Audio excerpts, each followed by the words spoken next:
Hi, my name is Gonzalo. I'm a bass player, and I'm hanging out with SAUCY Bass Talk today.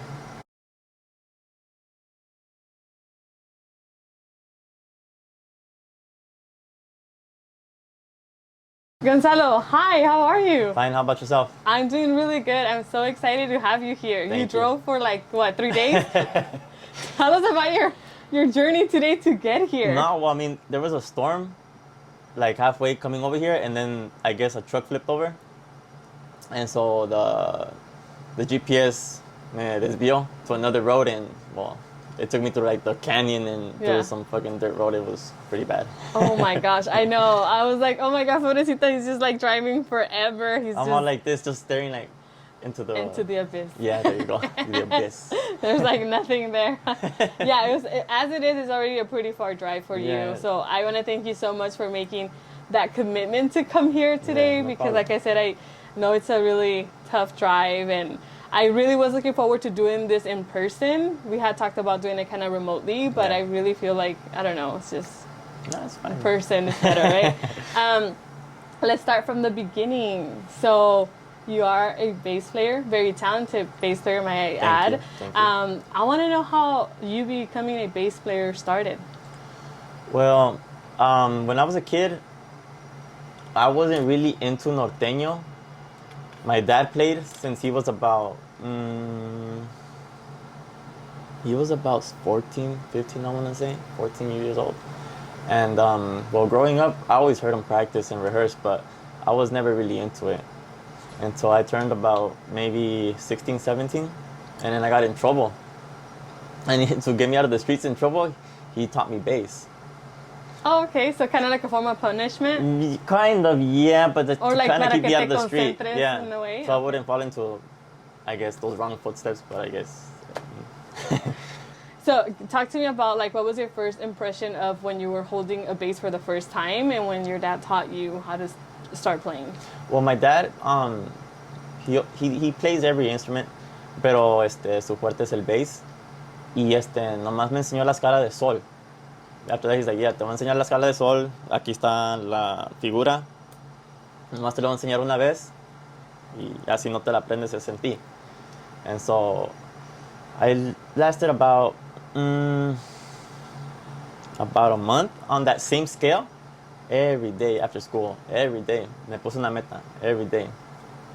And I guess after that, I got instilled to practice like that every single time. So that's how. Kind of created like that habit. That habit, yeah. That reminds me a lot of me. Like when I started playing, I was 11, but my dad me enseñó la escala de re. Mm-hmm. And it was around the same thing where he was like, well, I showed you the escala, so you kind of had to figure out the rest. Yeah. And so for years, it was me figuring out on my own. So that kind of, it's a resemblance there, right?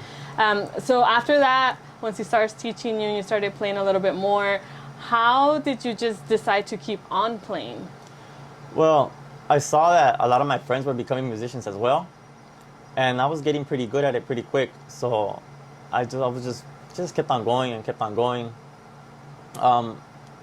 When I was learning, YouTube wasn't that much of a big thing, so I had to learn everything by ear, everything that I knew, and that kind of helped me to develop my style, I guess, or the way I feel when I'm playing music.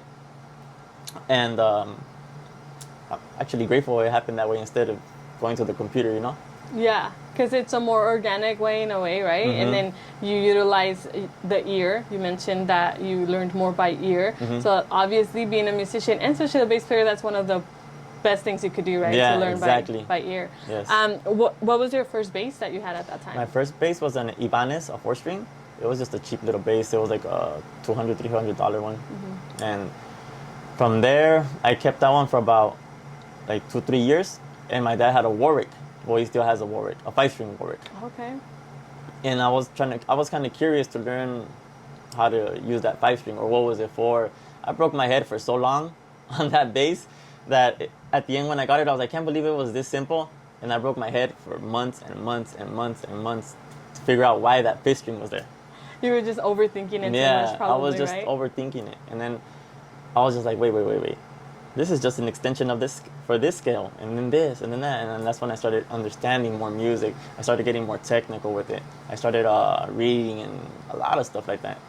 Definitely a 5-string will guide you to that direction, and where it almost forces you to learn a whole different structure on your bass. Yeah. Right? And a lot of people that have 5-string basses, they kind of just stay with the 5-string and they're like, I don't want to go back to a 4. Yeah. Although, as you know, you could do exactly the same things that you do on a 5, you could do on a 4. However, some people prefer 5 strings, yeah, right? the advantage is just you could extend the scale a little bit more, and you get a deeper note, and you get a little bit more access to different type of scales at different parts of the fretboard, but that's about it. That's about it. Aside from your Ibanez, did you have any other basses after that? Well, it was my Ibanez, and then the Warwick. The Warwick I had for a long time, and it wasn't until about 2016, 17, around there, that I got my first Fender. Can't go wrong with the Fender. Yeah, We're big fans of Fender. Yeah, you know what? I actually wasn't, because I saw everybody had one, so I was just going up like with the stereotype that everybody has one. Like against the corriente in a way. And then I was like, man, I need something different, something that'll go with my style. And I was online, and then the Deluxe, the Fender American Deluxe came up, and I liked it. I read into it. I was like, I needed to be sure because it was a pretty expensive bass, and I liked it. And after that, I wasn't able to go back to anything else. Yeah. What exactly do you like from a Fender bass? I like the fact that the neck is wide. I mean, I don't have that. My fingers are not that big, but it just feels like I'm more in control. I feel more power. It's just a different feeling. If you ever owned the Fender, well, since you do, right? But like anybody who's watching, they know what I'm talking about. Oh, definitely. Yeah. Is this the Fender that you have behind you? Is that the Fender that you're talking about now? No, this is the most recent one I got. Okay. This is one of the part of the lines of the Deluxe, the Elite, and the Ultra. So my first one was the Deluxe. It was a black one when I was with Los Pistones. That was my first one. And then I got a ocean turquoise one when I was with Hombres de Ley. That was the American Elite. And then now I have this one. Okay. This is a beautiful bass. Thank you. It's really, really nice. And I know I have seen you play other, basses, but I think this one is like, has such a rich sound, and it's just such a nice bass, Actually, my favorite one is the Deluxe. Okay. And why is that? What's the difference between those? Well, it had more of a punch, and then the type of bridge that it had a high mass bridge. And this one's I forgot what this one is called. I think it's the hip shop or something like that. But the Deluxe has the high mass bridge, and it has more sustain, more punch. It's a different animal. Yeah. To be honest, this is a whole different animal. But I mean, nothing wrong with this one. It's great. It's awesome. I love it. But my favorite one was the Deluxe. The Deluxe. Okay. Do you plan on getting any other basses aside from this one? At the moment, no. I'm pretty satisfied with this one, to be honest. I mean, I just recently bought a Squier, the contemporary one, and it's pretty good. Yeah. But I got it as a backup, so. That's a good idea. It's always good to have one. How many basses total do you have now? Let me see, the Deluxe, the Elite, the Ultra, the Warwick, the Squier. Ibanez, like about 6 basses. About 6? Casi nada, casi no tienes más. I have a pretty good collection. Yeah, you do. I know I used to have also about 6. I had a Keith Brawley, I had a Warwick, que me gané en la casa del perro, in a raffle. What kind of Warwick, though? Which one was it? It was one of the very, very, like, cheap ones. Oh, okay, yeah, okay. very, very, but I had that one, and I had an Ibanez. I think everybody almost starts with an Ibanez. Yeah. It's kind of what I started with. And then I had a Squier, very tiny Squier. And now I sold everything except for the tiny Squier. My dad kept it. But the Fender that I have now, that's the only one I have, but I want to get a backup. Yeah. Let's talk now about your music career. Do you remember the first band that you played with? It was actually with one of my dad's compadre's son.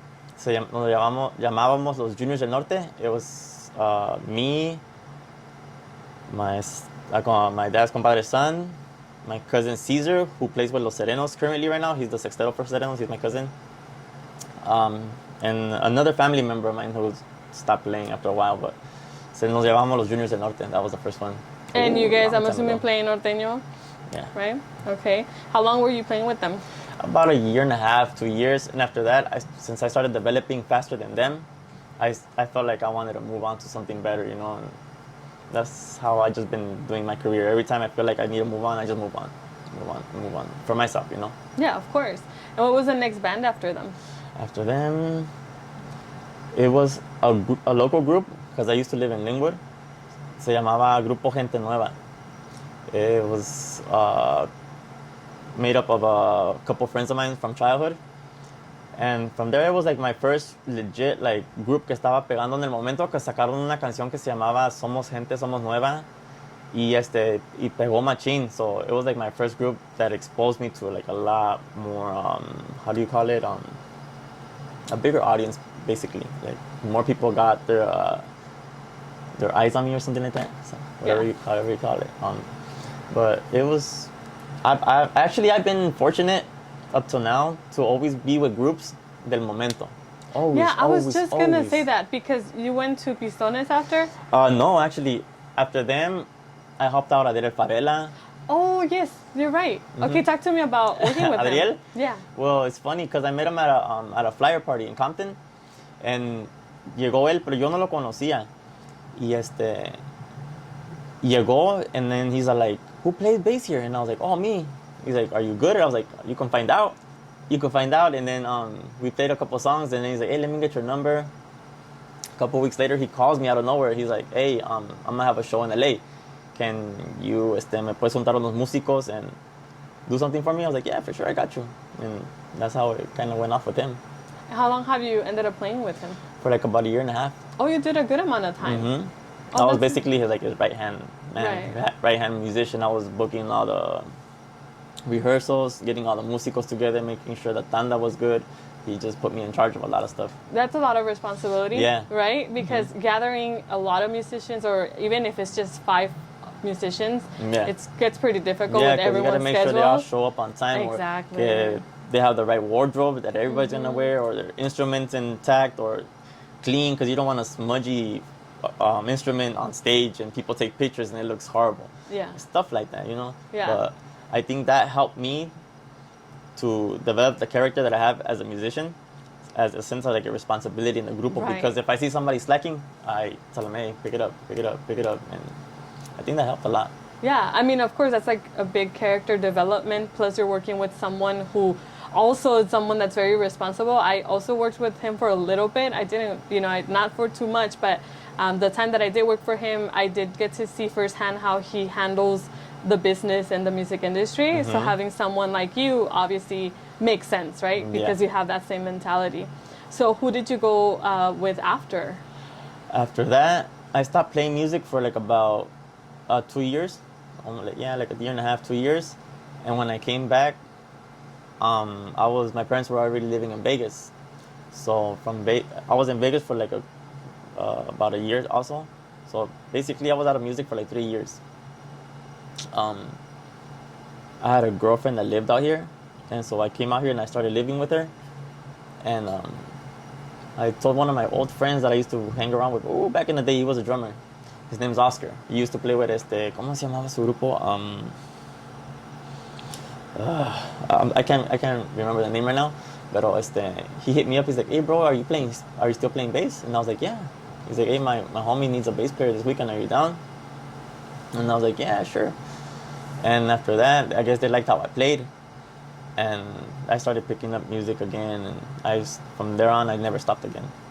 You kind of just went off. Yeah, se llamaban los consentidos. Oh, okay. Mm-hmm.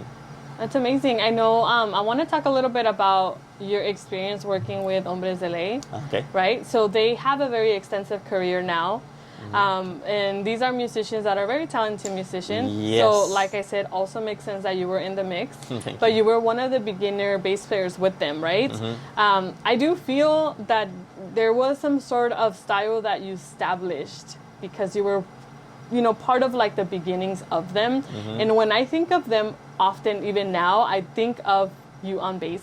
You're not the first Still. one to tell me that. You're not the first one to tell me that. Yeah, It's crazy. I really do believe that it kind of established some sort of sound. Obviously, we have all the other talented musicians, but you as a Correct. bass player, and the responsibility as a bassist is to establish a style, right? Yes, And yes. a very precise base. Yes. So how was your experience when you started working with them? How did your style develop? How did the sound develop? Talk to me a little bit about I that. had to change my style drastically. Compared from Pistones, Oscar and Brian, the drummers, amazing, amazing drummers. You would not believe how good they are until you play with them. Like, I don't know if you played with them yet. With Oscar, yeah. Mhm. With Oscar, Oscar's an amazing drummer, Yes, you know. yes. And le pega con ganas a la batería. So you would feel everything he does. And so that kind of helped me develop like the kind of way he plays, like the way he kicks the drum, the way he does the tarola. I'm like, damn, what can I do to compliment him? And I just didn't think about it that much. I just went on with whatever I felt after. You know, he helped me a lot because he's really he's hard on other musicians as well too. So he's like, hey, just stay focused. You know who you are. You know what kind of bass player you are. Just do you. And I listened to him, and that kind of just let things flow. Yeah. That's how I kind of developed that style with them. But I really had to change my mentality of how I played because Brian's more of a freestyle, and Oscar's more a little bit more disciplined. Yeah. But he's both a- amazing drummers. Oh yeah, definitely. So now that we're talking about drummers, so you as a bass player, is there a specific sound that you expect from the drummer, or is there Yes. any specific things that you expect from I'm drummers? really, really picky with my drummers. Okay, talk to me about that. I'm a picky person with drummers. I gotta know that you have a solid base, que le estás tocando con ganas toda la canción, because even though if I don't like a song, I'm gonna play the song con ganas. Le voy a echar todas las ganas del mundo. If you're a drummer that's playing with me and you're not gonna do that, it's not gonna work. Simple as that. So obviously you require for this drummer Effort. to, have that effort in them. And also just to be also listening, like pay attention to what I'm doing. Pay attention to what the singer's doing. Pay attention to what the accordion player's doing. It's sextero. Everybody has to complement each other in some sort of way. But mostly the drummer and the bass player. Because if you guys are not clicking, you guys are not on par, the groove's gonna sound like shit no matter how good the accordion player, no matter how good the singer is, it's not gonna work. Yeah, communication between bass player and drummer is one of the most important things that I believe. As a bass player, that's something that it's a struggle when you play with a drummer that just doesn't communicate with you, Yeah. and you're trying your best, and it's only to a certain extent where you could continue with trying to play a song or something. I mean, and so. it gets frustrating after a while. I don't say anything, but like it gets frustrating because you wanna develop this certain type of styles, certain type of base when you're playing with a group, whether you're helping them out or whether you're with them permanently. You wanna kind of help them out and kind of show them like, hey, like this, pero en veces no se dejan. Right. So now that we talked a little bit about Hombres de Ley, let's talk about Pistones. So let's talk about the influence that you had there as well. And also about the sound that they have, because it is different from Hombres de Ley. Yeah. Very, very different to me at least, right? Oh, yeah, definitely. Big time. So I want to know what was the process with them and how did you begin with them? It was Brian, the drummer, who actually kind of introduced me to Uriel one day. He's like, hey, Uriel needs a bass player sometimes. Would you be down in the middle of the night? Because Apache used to, when he was with them first, he used to work a lot. So he wasn't able to go sometimes to when they called him in the middle of the night or when we had to go far. And I was kind of filling in for him. And I guess Uriel kind of liked how I played. And he asked me, he's like, hey, do you know a good accordion player? And then Brian stepped in. He's like, oh, yeah, how about Pelochino? And I was like, yeah, Pelochino's a good fit. He's an amazing accordion player. He's really talented. He's young. He's raw. But I think he can learn how to structure with a group.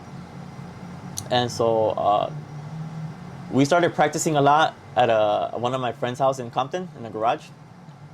Y de ahí, pues, we just practiced. When we gigged, we jammed out every day of the week for months. It was awesome. And from there, it just kind of clicked together on its own, And it was an amazing experience. How long did you play with them? I played for them about a year and a half, almost 2 years, yeah. So you definitely have like that commitment when you start in a band, and then you kind of. I made this bill because it's just personal choices of mine, that take me away from those things. But I'm actually been pretty blessed with all these groups. Yeah, you really have. I've seen a lot of your career has been very, very extensive, and you're young, and you're still learning, and you're still, have so much range, and I could only imagine how much more you're gonna accomplish, right, in these years, in these coming years.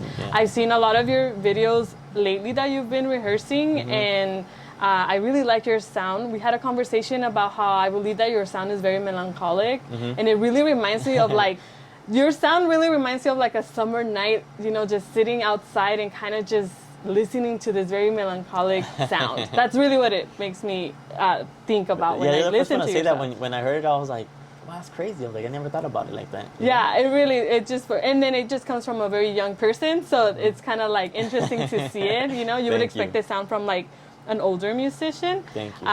But talk to me about the process of your rehearsals. Like when you sit down and rehearse, how does that go down? Like, what do you decide to rehearse, or how does I don't go with anything in mind.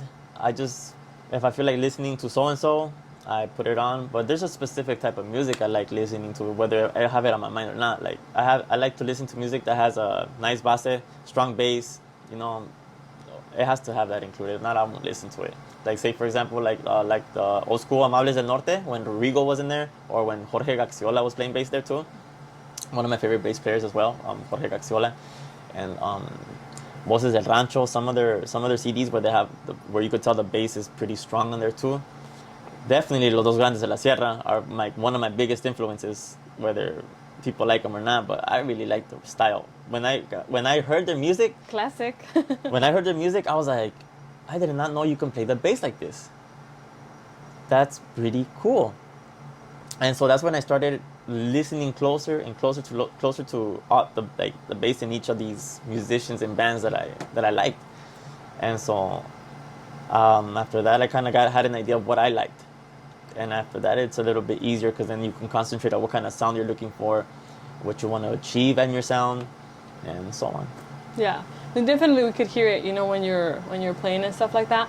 A few months ago, we did a video, me and my brother Tiger, where we were rating bass players. Okay. We didn't think that these videos were gonna have the effect that they had, but we did them solely with the intention of actually really just analyzing bass players. No, I was honored to be on that. Oh my gosh, I when we were rating your stuff, I was like, he's a bass player that one of the few bass players I do truly believe that he has so much still to give. Because we have bass players that you're like, eso es lo que dio, and that's what he gave, and that's all we have, right? Yes. Even one of the, or some of the most talented bass players out there, you almost feel like he's super talented, but that it's not gonna go more than that, right? Yeah, I get you. But we've seen your development throughout this time. We've seen how you have grown from being, a bass player that had a specific sound and developed this to a bass player that now has a sound for wherever he goes to perform.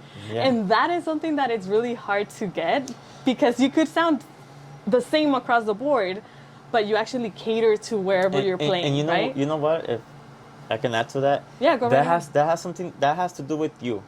You have to go whether somebody invites you or asks them to join their band. You have to be going there unselfishly, willing to learn how they play, their style. You got to listen to them too. It's not just about you. I get you that you're the bass player and you're the foundation.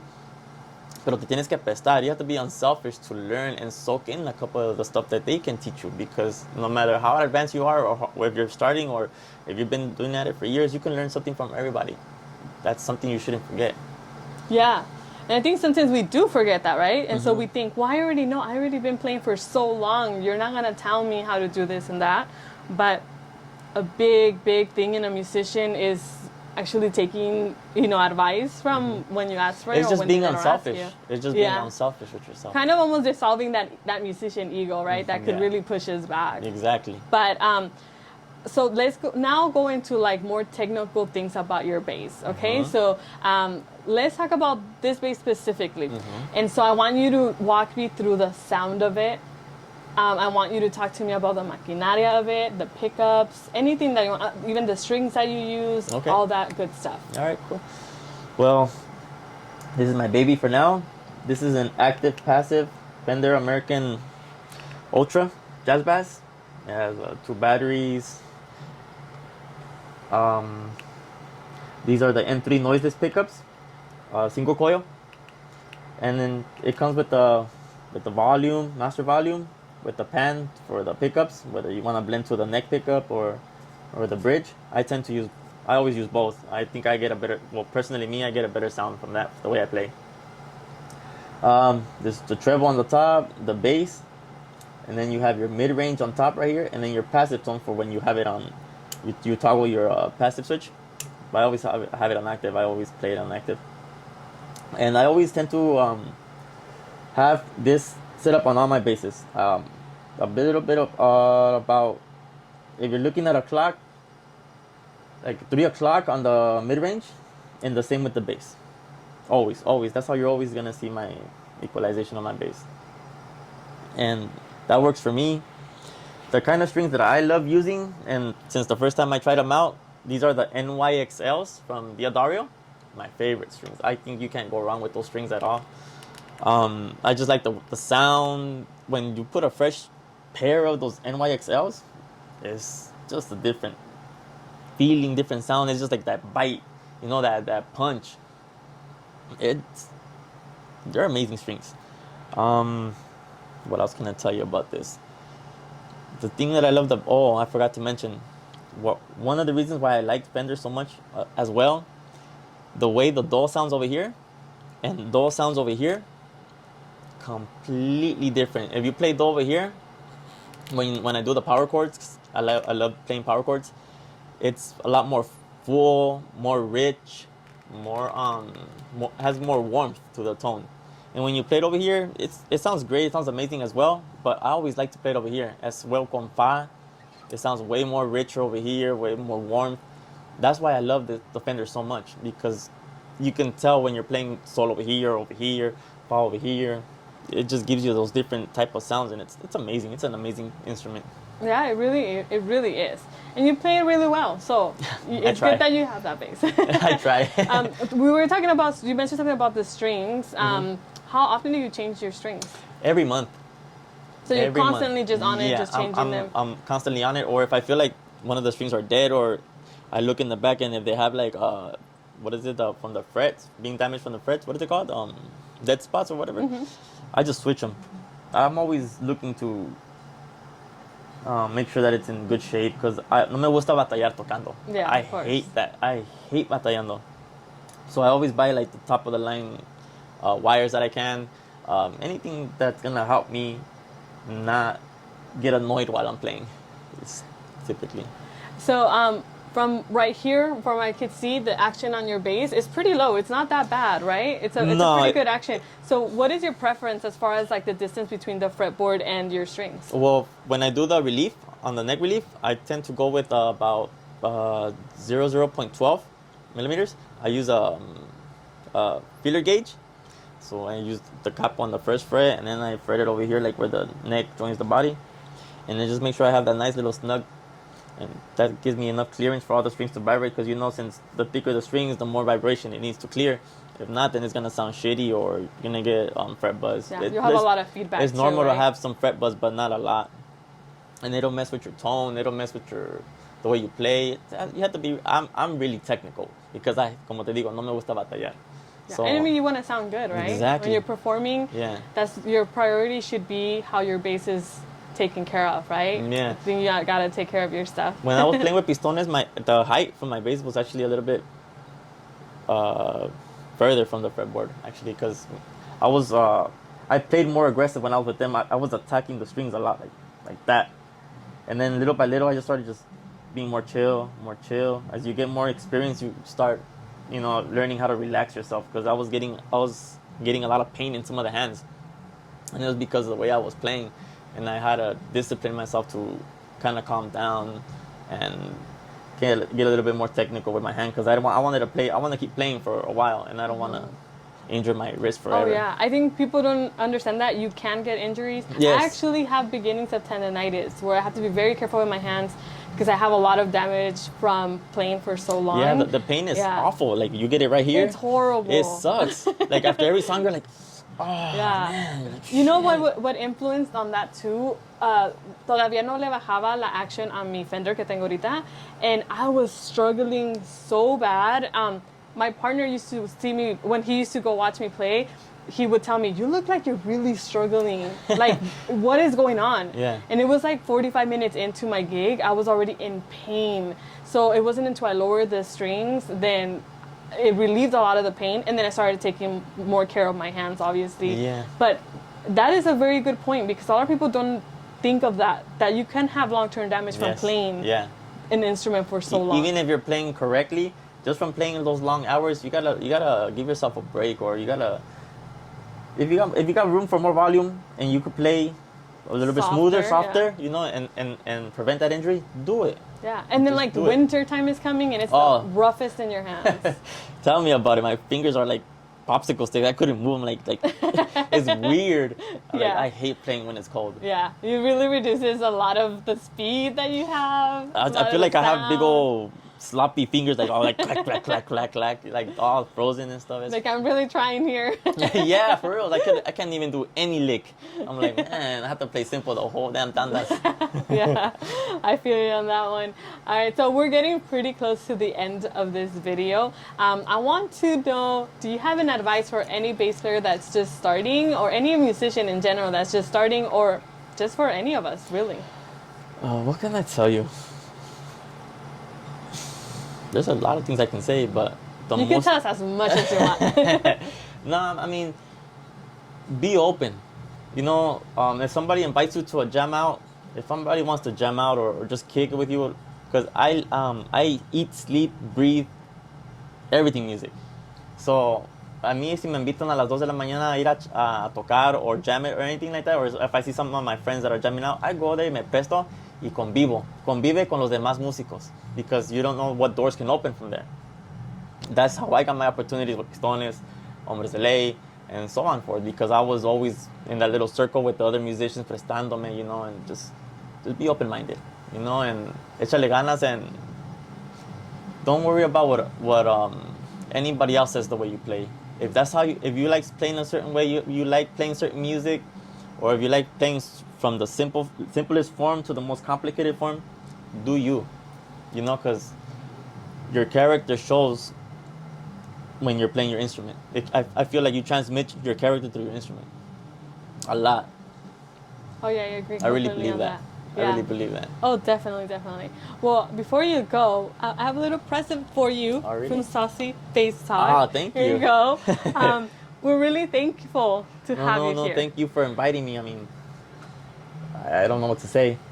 You and your brothers are really, really good people.